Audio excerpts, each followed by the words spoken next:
Et aujourd'hui, on va conseiller Xavier. Xavier, Xavier.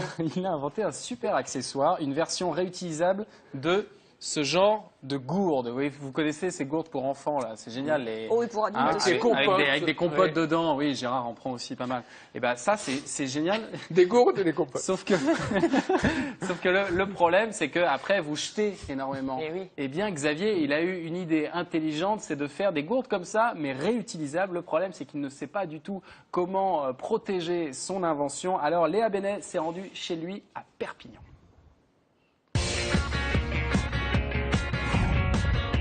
Xavier vit à Perpignan. Il y a quelques mois, il a mis au point une invention. Il se demande quelles sont les étapes à suivre pour la développer. Xavier travaille dans une entreprise qui conçoit des gourdes souples pour l'agroalimentaire. C'est grâce à son travail que lui est venue une idée. En fait, je me suis aperçu qu'il y avait deux catégories de parents. Une première catégorie de parents qui donnaient des gourdes industrielles. Et puis une autre catégorie de parents qui, eux, sont restés sur les bocaux et le fait de donner à manger à leurs enfants. Et je me suis dit qu'il serait intéressant de développer une machine pour leur proposer de remplir leurs propres gourdes avec leurs propres produits. Une machine pour remplir les gourdes, l'idée est innovante. Encore faut-il la mettre en pratique. De bonnes idées, tout le monde en a. Ce qui a été compliqué, c'est se dire, bon ok, c'est peut-être une idée intéressante, mais à partir de là, comment faire ? Xavier se renseigne sur Internet et découvre le site La Fabrique à Innovation, qui permet à chacun de soumettre ses idées d'invention aux internautes. Il vous demande de réfléchir un petit peu sur quelle problématique va-t-on répondre avec cette idée-là. Alors là, le problème à résoudre, c'était dans un premier temps maîtriser la qualité gustative de la nourriture que l'on donne à nos enfants. Le site protège les inventions de ses membres qui ne peuvent pas être copiées. Rassuré, Xavier propose donc sa baby gourde. Donc on remplit ce récipient de légumes pour les cuire à la vapeur, pour les mixer. Et quand ils sont mixés, pouvoir injecter le produit directement dans ces petites gourdes-là. La communauté du site est séduite et vote en masse pour l'invention. Il y a quelques commentaires qui sont sympas et qui m'ont vraiment fait rigoler. Excellente idée, nous avions décidé de nous arrêter à 2 enfants, mais là ça remet tout en question. Mais alors comment faire pour développer son invention? Comment la fabriquer? Où trouver les fonds? Arnaud Groff est le président de la Fabrique à Innovation. Il vient rencontrer Xavier pour lui expliquer toutes les étapes que la baby gourde va devoir passer avant sa commercialisation.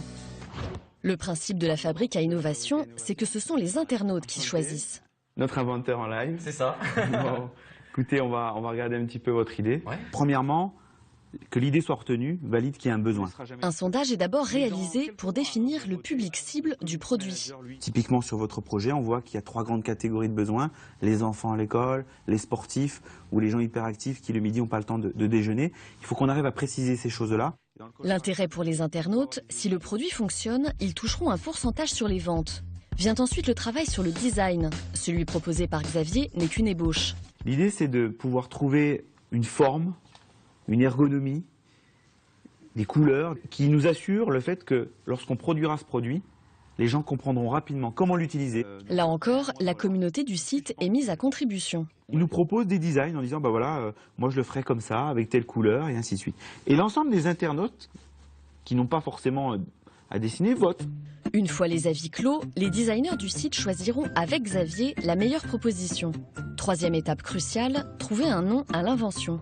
Il faut que le nom et le slogan, en tout cas le marketing, soient totalement cohérents avec l'objet et les valeurs qu'il porte. Puis à la fin, on va prendre les 5 meilleurs noms, les 5 meilleurs slogans, on va dire, et sur ces 5 meilleurs noms et slogans, on va regarder s'il y en a un qui se détache. Enfin, le prix du produit doit être estimé. On va demander aux internautes le prix idéal.